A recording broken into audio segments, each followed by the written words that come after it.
반갑습니다. 이번 시간은 지난 시간에 이어서 컬투 정찬우의 기꺼이 파란만장하시라 2부 리뷰로 이어가겠습니다. 오랜만에 동영상을 인스타그램에 올려봤는데 의외로 좋아하는 분들이 많더군요. 더 열심히 영상을 만들라는 뜻으로 알겠습니다. 여러분 혹시 운명을 믿나요? 저는 운명을 믿습니다. 정찬우 역시 운명을 믿는다고 하더군요. 심지어 성공한 사람들도 운명을 믿습니다. 성공 비결을 물어보면 한결같이 운이 좋았다고 하니까요. 하지만 운명이 내 인생을 100% 결정한다고는 믿지 않습니다. 내가 지금 모습으로 태어나고 또 부모나 형제를 갖게 된 건 내 뜻이 아니지만 내 인생은 나의 노력과 능력, 운명이 복합적으로 얽혀서 전개된다고 믿습니다. 어리석은 사람은 일이 안 풀릴 경우에 운명 탓을 하며 좌절하지만 지혜로운 사람은 운명에만 기대지 않고 노력하고 또 노력해서 정해진 운명을 바꾸려고 합니다. 정찬우는 태어난 환경뿐만 아니라 우리 생각과 행동도 운명이라고 지적합니다.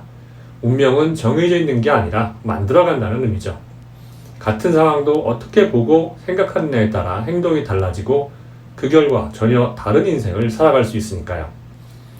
그 좋은 예가 현대그룹 설립자인 정주영 회장입니다.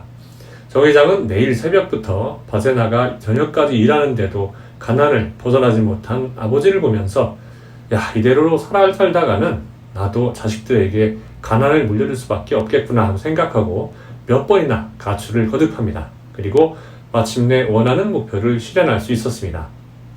우리나라 최고의 마술사 중 한 명인 이은결은 점집에 가서 사주를 보면 꼭 사기꾼으로 나온답니다. 마술사는 트릭으로 관중을 속이는 직업이니 어떻게 보면 사기꾼과 공통점을 갖고 있는 셈이죠.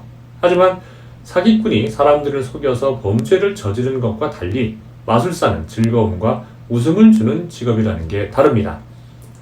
속성은 같아도 해석하기에 따라서 전혀 다른 삶을 살 수 있다면 운명 역시 내 힘으로 바꿀 수 있을 겁니다. 그런데 이렇게 정성 들여 말해도 귓등으로 듣고 마음대로 산다면 그것 또한 당신의 운명이니까 말리지는 않겠습니다. 어쩌겠습니까? 일을 하다 보면 고객이랍시고 말도 안 되는 요구나 모욕적인 언사를 던지는 이들을 만날 때가 있습니다. 이런 사람들의 특징은 사람을 가려가면서 싸가지 없이 말한다는 거죠. 문제가 생길 것 같은 상대에겐 처음부터 아예 선을 확실하게 지키더군요. 이런 문제는 직원 혼자 해결하기 어렵기 때문에 회사 차원에서 대응해야 합니다. 현대카드 같은 경우 전화상담 직원들에게 폭언을 하는 고객들 때문에 이직률이 높아지자 고객이 폭언을 2차례 할 경우 전화를 먼저 끊으라는 대응 방안을 전파했습니다. 그랬더니 고객들의 폭언이 눈에 띄게 줄어들었고 이직률도 많이 줄었다고 합니다. 갑질하려는 부류들은 좋은 게 좋은 거라는 식으로 참고 넘어가면 본인이 잘나서 사람들이 참는 줄 알고 계속 똑같은 짓을 하거든요. 그렇기 때문에 제동을 할 필요가 있습니다. 하지만 궁극적으로는 하루빨리 자기 자신의 분야에서 갑도 꼼짝할 수 없는 슈퍼을이 될 수 있도록 능력을 키우는 방법이 최선입니다. 개그맨과 같은 프리랜서는 대응 방안이 좀 다릅니다. 1인 기업이고 상사도 없기에 다른 사람 눈치를 볼 이유가 전혀 없습니다. 정찬우는 견딜 수 없을 정도로 상대가 무리한 요구를 하면 참지 말고 대들라고 합니다. 비록 그 결과로 경제적인 불이익을 받아도 말이죠. 실제로 MBC 개그맨 시절 시간 약속을 자꾸 어기는 국장의 요구를 거부했다는 이유로 프로그램에서 잘리고 말았습니다. 무명 개그맨이 캐스팅 전권을 가진 PD에게 맞선다는 건 섭외가 끊어지고 돈을 벌 수 있는 기회를 박탈당한다는 걸 알면서도 자존감을 택한 겁니다. 그 당시에는 경제적인 불이익을 감수해야 했지만 스스로를 존중하는 방식으로 행동했기에 나중에 컬투를 결성하면서 손실을 만회할 수 있었습니다. 정찬우가 사람을 만날 때 무조건 지키는 규칙이 있습니다. 나보다 어린 사람에게는 절대로 얻어먹지 않는답니다. 단 친목을 위한 모임이 아니라 상대방이 밥을 사야 할 합당한 이유가 있을 경우는 예외라고 하는데요. 상대가 나보다 돈이 많든 적든 관계없이 이 규칙을 지킨다고 하는데 만나는 사람들이 다 좋아한다고 합니다. 정찬우 대인관계론의 핵심은 사람은 다 똑같다로 요약할 수 있습니다. 굉장히 단순하면서도 명쾌하지만 실제로 이 원칙을 제대로 지키는 사람들은 찾아보기 힘듭니다. 동호회를 비롯해서 여러 모임을 해도 암묵적으로 서열이 정해지고 눈치를 보잖아요. 정찬호는 상대가 재벌이든 권력자든 기죽지 말고 대하라고 합니다. 그 사람에게 내가 특별한 도움을 요구할 생각을 갖지 않으면 누구와도 동등하게 사귈 수 있다는 겁니다. 상대방이 금전적으로 이익이 되는 계약이나 제휴를 제안해도 그 건으로 상대도 이익을 얻는다면 내가 눈치를 볼 필요가 없다는 겁니다. 이런 인생 철학 덕분에 정찬우는 기업체 사장부터 PC방 직원, 약사, 영업사원까지 다양한 사람들과 알고 지낼 수 있었다고 합니다. 많은 사람을 사귀고 싶다면 우선 그 사람을 통해서 이익을 보겠다는 마음부터 비우십시오. 그러면 누구와도 쉽게 사귈 수 있습니다. 25살에 친구와 사업을 했다가 쫄딱 망한 청년이 다시 시작하는 게 두렵다는 사연을 보냈습니다. 정찬우의 대답은 잘 망했다 였습니다. 사업가가 되려 했다면 실패 경험이 있어야 한다는 겁니다. 실제로 정찬우는 김태균과 함께 1998년 연예기획사 컬트 엔터테인먼트를 차렸다가 경영난으로 접으면서 사업에 대해서 큰 교훈을 얻었다고 합니다. 컬트 엔터테인먼트는 사실 돈을 벌려고 만든 게 아니라 무명 개그맨 후배들을 돕겠다는 생각으로 시작했던 사업이었습니다. 이익이 나야 회사가 굴러가는데 데리고 있는 120명의 개그맨들이 식대만 축낼 뿐 수익을 내지 못했던 상황이라 회사가 문을 닫는 건 시간 문제였습니다. 컬투가 행사를 투며 번 돈으로 운영비를 메꿨지만 한계에 부딪혀서 사업을 접을 수밖에 없었다고 합니다. 한 달 식대만 1,000만 원이 넘게 나왔다고 하니까 두 사람이 메꿀 상황이 아니었던 거죠. 이 사건을 겪으면서 정찬우는 사업을 할 때 신중하게 판단하면서 해당 분야 전문가에게 반드시 조언을 구하는 습관이 생겼다고 합니다. 사실 사업을 하다 보면 성공만 할 수는 없습니다. 실패를 하더라도 교훈을 얻어서 다음번 사업에서 시행착오를 피해야만 하죠.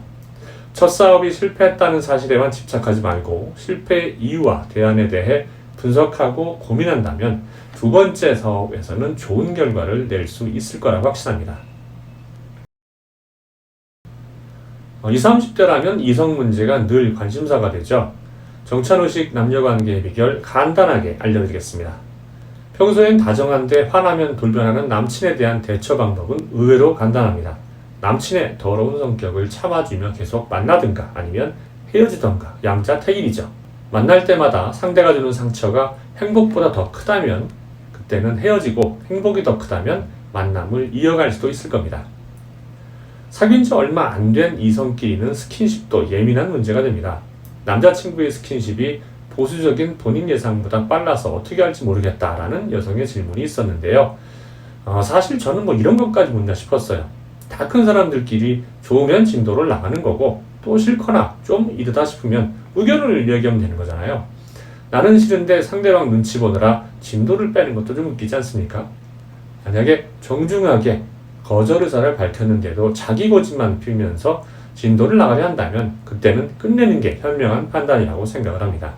최악의 경우는 여자친구에게 돈을 자꾸 달라는 남자친구입니다. 빌려달라는 것도 아니고 달라는 겁니다. 이건 질문한 여자가 어리석은 겁니다. 남친이 나를 사랑의 대상이 아니라 은행으로 보고 있는 거잖아요. 이런 사람은 뒤도 안 돌아보고 정리해야 합니다. 사람은 절대로 변하지 않거든요. 내가 만약에 능력이 좋아서 남친이 원하는 돈을 다 퍼줘도 내 생활에 전혀 문제가 안 생긴다면 그건 예외겠습니다만 대개는 사랑에 눈멀어서 집담보 잡히고 카드빚 내고 은행빚 내서 퍼주다가 인생 폭망하거든요. 실제로 제가 이런 여성을 알고 있습니다. 5년간 사귀면서 남친에게 수억 원 퍼주는 바람에 결국 빚쟁이가 돼서 힘겹게 살고 있어요. 문제의 남친은 도망갔고요. 지금 와서 누굴 탓하겠습니까? 잘못된 게 뻔히 보이는데도 고치지 않은 본인을 탓해야죠. 이성 간의 문제는 보기보다 해결하기가 쉽지 않습니다. 그놈의 사랑만 아니면 해결이 쉬운데 사랑이 섞이면 결정장애가 생기거든요. 상식적인 문제들은 모른 채 하고 사랑만 갈구하다 보면 상처 입고 피 흘리는 건 바로 내 몫이라는 사실 반드시 명심하십시오. 이 밖에도 이 책에는 사회 초년생들과 청춘들에게 좋은 조언들이 많습니다. 제가 소개하지 않은 나머지 조언들은 여러분들이 직접 보면서 스스로 생각하시길 바라고요. 어떤 분이 인스타그램으로 질문을 하셨는데 사실 이 책은 신간이 아니라 2013년에 출간된 책입니다. 저는 전자책으로 읽었는데요. 서점에 책이 없을 수도 있어요. 가까운 도서관에 가서 한번 찾아보시고 없다면 전자책으로 읽어보는 걸 추천합니다. 지금까지 책을 통한 풍요로운 삶을 실현하는 책길라잡이 마인드 오픈이었고요. 즐덕하시고 댓글로 소감을 공유해 주시면 감사하겠습니다.